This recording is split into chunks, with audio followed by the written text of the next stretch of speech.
are joined by two very special guests today, Miss Gemma and Miss Patsy from the Center for Black Women's Wellness. Ladies, how are you doing today? We're doing great.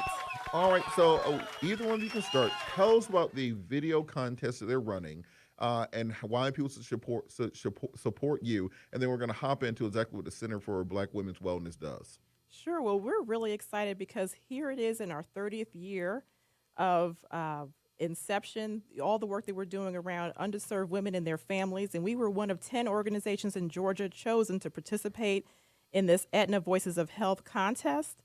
And so, with that, you get to vote. What I really like about it is that you get to vote 4 different times each day between now and November 9th. And if we win this competition, that gives us much needed resources to continue to do what we do in terms of serving those who have limited ability to pay for their health care. So we want everyone to vote for us and to support us so we can continue to do our work. And you can, yeah. Oh, go ahead, continue. Oh, no, the easiest way to do it is to go to our website at cbww.org. All right, and Patsy, Yes. so explain what the center does and what community it serves. So we've managed to create a one-stop shop where an individual who's uninsured, underinsured, who is currently seeking quality healthcare services to pretty much come to our facility. We offer behavioral health, we offer breast health services, mammogram screening, especially with October being Breast Health Awareness Month. We also do chronic disease management. So we provide health education and awareness about preventing chronic conditions that really impacts African American women and their families. All right, at some point, someone's going to ask, well, why does there have to be a special organization for Black women specifically? Why isn't it handled by some of the larger organizations for women's health? Well, there are so many Black women and individuals, period, that need health care. So we're certainly not the only entity out there, but we do consider ourselves unique and that we are a place where we are looking at the unique needs of Black women. Unfortunately, we are disproportionately impacted by so many chronic conditions that plague our communities, everything from diabetes to hypertension to breast cancer. And so that's why we think of us as unique in that not only are we looking at your physical health, but your mental and emotional health and also your economic wealth. I mean, we do financial literacy and micro business training because really, how can anybody be empowered to take charge of their health if they are worried about their finances? So we want people to be empowered to be able to make those healthcare choices and decisions based on having, higher earning potential. And so we serve all women and men. We get that a lot, but we are not ashamed of the fact that we really do care about the unique needs of underserved Black women and their families. How do you both get involved with this organization, involved with this issue? What drew you to this above all the other initiatives to become involved with? Well, I think at my core, I always felt like health was a human right. I think that anybody who is a part of your show, listening to your show, watching your show, cares about the human condition, and we want everybody to be whole, healed, and well.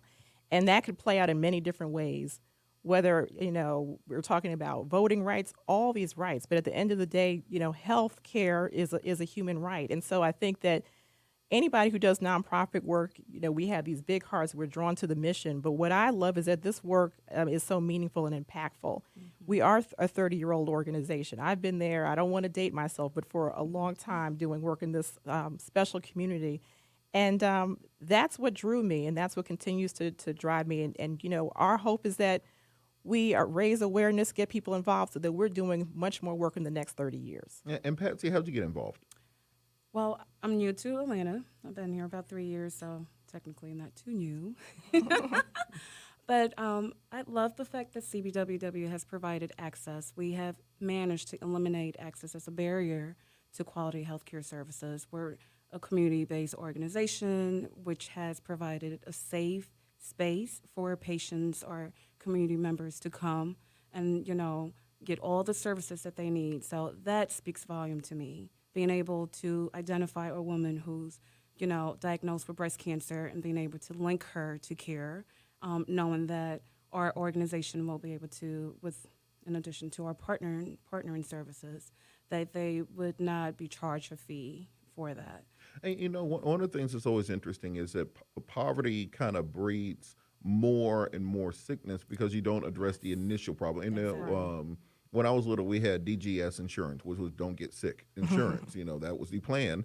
Don't get sick Right. because we can't afford it. And what that Right. results in is by the time you finally go to the hospital, go to the doctor, things have progressed far further than if they have just addressed them when it initially happened. How do you convey this information to women that there are resources out there where they don't have to be afraid to get checkups, they don't have to be afraid to get involved in healthcare services because there are avenues out there to protect them?